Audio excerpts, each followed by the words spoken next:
Mbalamusiza nnyo abalabi baffe tubeebaza okulaba omukutu gwaffe guno kwe twogerera ku nsonga ezikwata ku by'ettaka. Twabategeeza nti ensonga ze twogerako wano ze ntono, naye bwe mujja mu kitongole kya Buganda Land Board mufuna ebyo ebisingawo. Erinnya Kizito Moses Gambobbi, nvudde mu kitongole ekya Buganda Land Board. Ssaabasajja Kabaka kye yakwasa obuvunaanyizibwa okulabirira, okukuuma wamu n'okubudaabuda abantu abali ku ttaka lye.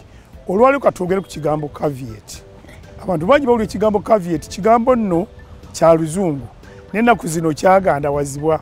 Bw'ayogera nti gundi atadde caveat ku kyapa kye, abantu bakitegeera ne b'otaleeta mutaputa.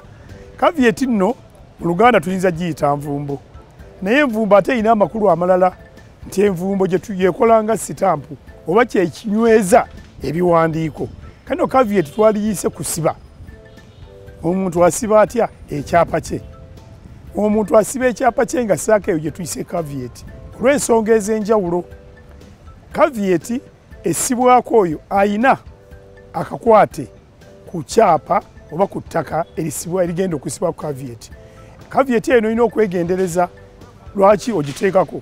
Oyinza ogiteekako ng'oyuda okwekengera. Olina akakwate ku ttaka, oluusi lya famire oba liryo, n'olaba nti waliwo abaagala oddikyusa, waliwo abaagala odditunda, waliwo abaagala oddisinga mu bbanka nga gwe totegeezeddwako. Awo nno ogenda mu minisitule y'ebyettaka, abantu bajja kugamba nti eryemu.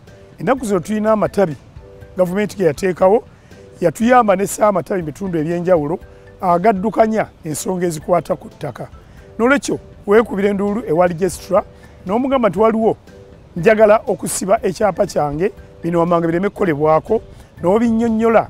Naye ng'ekintu ekyo newabagambira kiri mu mateeka, wali wadde ofuna munnamateeka ategeera obulungi amateeka, n'ossaako caveat eyo bw'omala n'ogiwandiisa ate ekyapa kyo ne kitataataaganyizibwa. Mwebale tulaba. Ssaabasajja Kabaka awangaale.